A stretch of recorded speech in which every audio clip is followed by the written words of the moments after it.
जेंनानि सायाव सावरायनो थाङोब्ला देरनाब्ला सारखौ जोंजों लोगोसे हरफाबासो जोङो थांगोन आरो जों गनायनो हागोन होननानै सोरबा बर' हारिनि दैदेनगिरिफ्रा इउपिपिएलनि दैदेनगिरिफ्रा बिटिआरनि सागानगिरि दैदेनगिरिफ्रा बुंनो हागोन ना?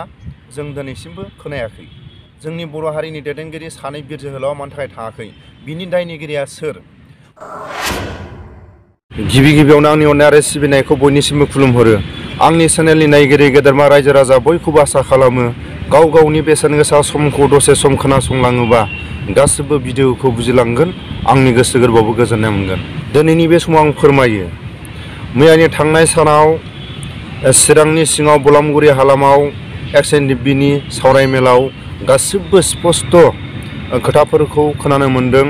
मानो होनोब्ला मोनफ्रोमबो फेक्सननि मोनफ्रोमबो बिटिआर एकर्डनि सागानगिरिफ्रा दिल्लीयाव थांनानै मा खोथा फोरमायबोखो आरो माखासे खोथाफोरखौ जोबथेसालियाव थाग्रा जोहोलावफोरनि उदांनि थाखाय केसनि जेंनानि सायाव मोननो गोनां मुंख्लंफोरनि मोनफ्रोमबो जेंनानि सायाव दिल्लीयाव माखासे खोथाफोरखौ फोरमायहैनो हादों। बेबायदि खोथाफोरखौ मैया स्पष्ट जेनेरेल मिटिङाव फोरमायलायनो हादों। बेबायदि जों गिबि खेब बुंनांगोन। जोंथ' सम नुयो मोनफ्रोमबो हान्जानिया दिल्लीयाव थाङो, मालाबा गुवाहाटियाव थाङो। बेबायदि खोथाफोरखौ मालाबाबो गुवार जेनेरेल सावरायलायनाय मालाबाबो जाफेराखैमोन। मैयानि समाव XNDP-नि दैदेनगिरिफ्रा मैया चिरांनि सिङाव बलामगुरि हालामाव मागोनि पिकनिक जाथावथाव गुवारै फोरमायलायनो हादों। बयनिबो गोसोआव गोजोननाय मोनदों। बेबायदिनो ससियेल मिडियाफ्राव गासिबो खोथाफोरखौ फोरमायजोबनो हाया। मिटिं लिंथुमलायनानै जुदि फोरमायलायोबा अरायसम बर' हारिनि गेजेराव थासारिया गोजोन थासारि नुहुरो। बिनि थाखायनो आं बारा गोलाव बुंनो सानाखै। जा रायजो राजाया खोनाखाबाय, ससियेल मिडियानि गेजेराव एसे एनैबाबो खोनाखाबाय। जों बुंनांगोन XNDP-फोरनि गिबि खेब जेरैबायदि जों सिगां खोनाबोदोंमोन, मालाबा दिल्लीयाव मालाबा गुवाहाटियाव, नाथाय जों मालाबाबो जेनेरेल जों सावरायनाय खोनाफेराखैमोन। नाथाय 10 थारिखआव जेब्ला मोनफ्रोमबो एकर्डनि सागानगिरिफ्रा आरो XNDP-नि मोनफ्रोमबो फेक्सननि बयबो लैहोर थांनानै माखासे जेंनाफोरनि सायाव सावरायबोदों। बेफोरबायदि खोथाखौ मैया चिरांनि सिङाव थानाय बलामगुरि हालामाव बेबायदि मेलखौ जेब्ला मैया सावरायलायदों, बयबो XNDP-फोरनि गोसोआव गोजोननाय मोनदों आरो रायजो राजाफोरनि गोसोआवबो गोजोननाय मोनदों। लोगोसे आं फोरमायो, मैयानि बे समाव खोनानो मोनदों ससियेल मिडियानि गेजेराव XNDP-नि दैदेनगिरिफोरनि खुगानिफ्राय 27 जानुवारि खालि 50 जन नङाबा 100 जन मुंख्लं नखरफोरनि न'खराव 5 लाखके एककालीन होनो गोनां जायफ्रा गावनि आगोमा जिउखौ हारिनि थाखाय बाउसोमलांदों, बिथांमोननि न'खराव होग्रोनाय जासिगोन एककालीन 50 जन नङाबा 100 जन 27 जानुवारि खालि। बेबायदि खौरांखौ बयबो खोनानानै गोसोआव गोजोननाय मोनदों। बै समनिफ्रायनो होबोबाय थानांगौमोन। मालाबा 50 जन, मालाबा 20 जन, मालाबा 30 जन बिदिनो जुदि होलांबाय थायोबा दिनैसिम जोबसिगौमोन। नाथाय फंसे बाथ्राखौ जुदि खोनायोबा दुखु मोनगोन। जेब्ला इलेक्सननि उनाव आरो इलेक्सननि गेजेराव बुंदोंमोन इउपिपिएलनि दैदेनगिरिफ्रा XNDP-फोरनि मुंख्लंफोरनि जाय हारिनि थाखाय गावनि आगोमा जिउखौ बाउसोमलांदों, बिथांमोननि मोननो गोनां राङा खावसे सफैबाय इउपिपिएल सरकारनि आखायाव। नाथाय खावसे होयोबा खावसेया दुखु मोनगोन। बेबायदि उन सिगां होयोबा दुखु मोनगोन। जोङो खेबसेनो जों ज' होगोन होननानै बुंदोंमोन। दिनैनि समाव इउपिपिएलनि दैदेनगिरिफ्रा मा जाखो? लाजिनो रोङाखै। बेबायदि खोथाफोरखौ 27 जानुवारि खालि 50 जन नङाबा 100 जन जाय XNDP-नि मुंख्लं न'खरफोरनो एककालीन बे 5 लाखके थाखाखौ होग्रोनाय जासिगोन। बेबायदिखौ इउपिपिएलनि दैदेनगिरिफ्रा लाजिनो रोङाखै। जेब्ला इलेक्सन समाव बुंदोंमोन, जेब्ला इलेक्सननि उनाव होनदोंमोन खावसे थाखाया जोंनि आखायाव मोनफैबाय आरो जोङो खावसे होगोरोबा खावसेया दुखु मोनगोन, बेबायदिखौ लाजिनो रोङाखै। जियानो जाया मानो XNDP-नि दैदेनगिरिफ्रा बेबायदि माखासे प्रग्रामखौ लादों। बे गोजोनथाव खौरां। बेनि थाखायनो आं खावलायो साफ्रोमबो XNDP-नि दैदेनगिरि, XNDP-नि सिनियर जुनियर आरो XNDP-नि जाय आगोमा जिउखौ बाउसोमलांनो हादों, बयबो रायजो राजाफ्रा सोरबाया मोनगोरनाय मोनगोरै, सोरबाया उन सिगां मालाबा जाखायो, बेफोरखौ रावबो मेगन सालायालासिनो बेबायदिनो फारि लालांबाय थायोबा जोबस्रांनायखौ जों नुहुरो।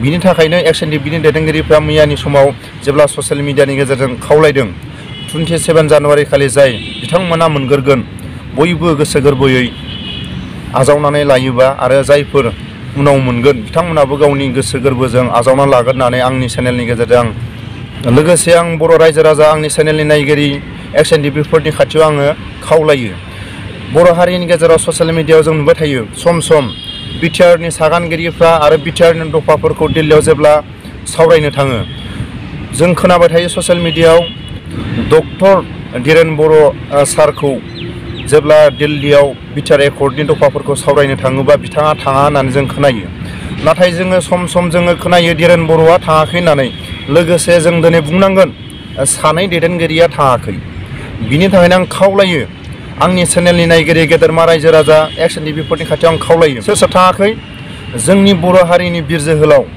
धीरेन सारा दिनैसिमबो बिटिआर दफाखौ जेब्ला एग्रिमेन्ट खालामनो थांदों बिनि उनावनो बिटिआरनि दफाफोरखौ सावरायनो थाङोब्ला मालाबाबो दिल्लीयाव बिटिआरनि सागानगिरिफ्रा मोनफ्रोमबो सागानगिरिफोरनि दैदेनगिरिफ्रा मालाबाबो धीरेन सारखौ जों लोगोसे जों हरफायाबा जों थांफायाबा जों मालाबाबो थाङा आरो जों जुदि धीरेन सारखौ लोगोसे बिटिआरनि दफाफोरखौ जों सावरायनो थाङोब्ला बिथांखौ जों लोगोआव हरफायाबा जों मालाबाबो बिटिआर एकर्ड दफाखौ जों गनायना लानो हाया होननानै मालाबा सोरबा बुंफेरनो हादोंना उननि समाव बुंनो हागोन ना धीरेन सारखौ जों लोगोसे बिटिआरनि दफाफोरखौ सान्थि सक्तिखौ दिल्लीयाव सावरायनो थाङोब्ला आरो माखासे सिमा बारायनो गोनां केसनि जेंना जेलाव थानाय बिर जोहोलावफोरनि जोबथेसालिनि उदांनि सायाव बेबायदि माखासे बर' हारिनि जेंनानि सायाव सावरायनो थाङोब्ला धीरेन सारखौ जों लोगोसे हरफाबासो जोङो थांगोन आरो जों गनायनो हागोन होननानै सोरबा बर' हारिनि दैदेनगिरिफ्रा इउपिपिएलनि दैदेनगिरिफ्रा बिटिआरनि सागानगिरि दैदेनगिरिफ्रा बुंनो हागोन ना जों दिनैसिमबो खोनायाखै बे गारखुमा लांनायनि दायनिगिरिया सोर आंनि गोसो गोरबोनिफ्राय आं सानो आंनि चेनेलनि नायगिरि गेदेरमा रायजो राजा 10 तारिखआव जेब्ला सावरायनो थांदों मैयानि समाव जों खोनानो मोन्दों दिपेन बर'आ एक्सएनडिबिफोरनि बांसिनै सरकारनि सायाव बुंबोदों साफ्रोमबो दैदेनगिरिफ्रा बुंबोदों रोंगोरा सार बिटिआरनि सागानगिरिफ्रा एक्सएनडिबिफोरनि जेंनानि सायाव सरकारनि सायाव माखासे खोथाफोरखौ बुंबोदों होननानै जों खोनानो मोन्दों गोसो गोरबोआव गोजोननाय मोन्दों नाथाय आंनि गोसो गोरबोनिफ्राय आङो रायजो राजाफोरनि खाथियाव आं फोरमायो दिपेन बर'नि जायगायाव डक्टर धीरेन बर' सारखौ लांफानाय मोनबा बांसिनै आरो बुंबोनो हागौमोन आंनि चेनेलनि नायगिरि गेदेरमा रायजो राजाफोरनि खाथियाव आं खावलायो साफ्रोमबो जेंनाया एक्सएनडिबिनि सायावनो दं बिनि थाखायनो आं खावलायो साफ्रोमबो बिटिआरनि दफाफोरखौ जुदि सावरायनो थाङोब्ला उननि समाव धीरेन सारखौ जों लोगोसे हरफायोबासो जों आरो सान्थि सक्तिखौ जों गनायनो हागोन होननानै सोरबा बर' हारिनि दैदेनगिरिफ्रा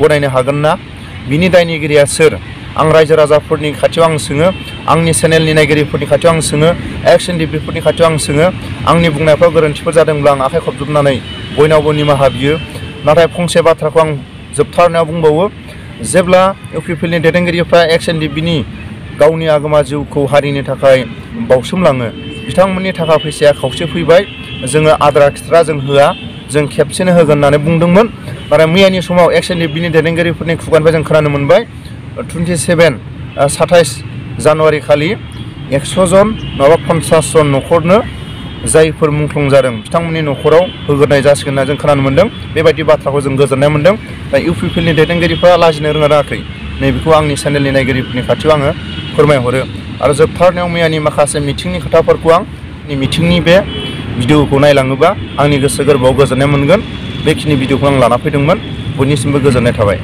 फैबाय थानाय 27 जानुवारि बिटिआर एकर्ड डे खालि जि हायो बे मुंख्लं जोहोलावफोरनो 50निफ्राय 100सिम सोद्रोमाफोरनो होग्रोनाय जागोन होननानै जों सावरायलायबाय थादों बेनि अनगायैबो केसनि सोमोन्दै गोबां जों सावरायनाय जादों गभर्नमेन्ट अफ इन्डियानिफ्राय गभर्नमेन्ट अफ स्टेटखौ प्रेसार हरदों मास मोनसे मास मोननैनि गेजेरावनो नन हाइनेस केसफ्रा गासैबो उइथड्र खालामजोबनांगौ होननानै जों बेफोरखौ जों मोजां मोनदों लोगोसे जायफ्रा हाइनेस केस बेनि सायावबो सावरायनाय जादों मानो होनबा जोङो मेम'रेन्डामबो होनाय जाखादों बेजों लोगोसे आरो आमी एक्सएनडिबि हिसाबै इउनाइटेड फराम अफ एक्सएनडिबि সংগঠনৰ ফালৰ পৰাও আমি বিটিআৰৰ 1 ইঞ্চি ভূমিও আমি এৰি দিবলৈ কাৰণে মান্তি নহয় তেওঁলোকে ক'ব পাৰে কথাটো কৈ দিলে নহ'ব হা বড়োসকলে অসমৰ আদিম অধিবাসী বড়োসকলে এই অঞ্চলৰ সভ্যতা সংস্কৃতিৰ ধাৰক আৰু বাহক তেওঁলোকে আমাৰে সহোদৰ হয় তেওঁলোকেও বড়ো মূলৰে মানুহ হয় তেওঁলোকে এটা সময়ত বড়োৱে আছিল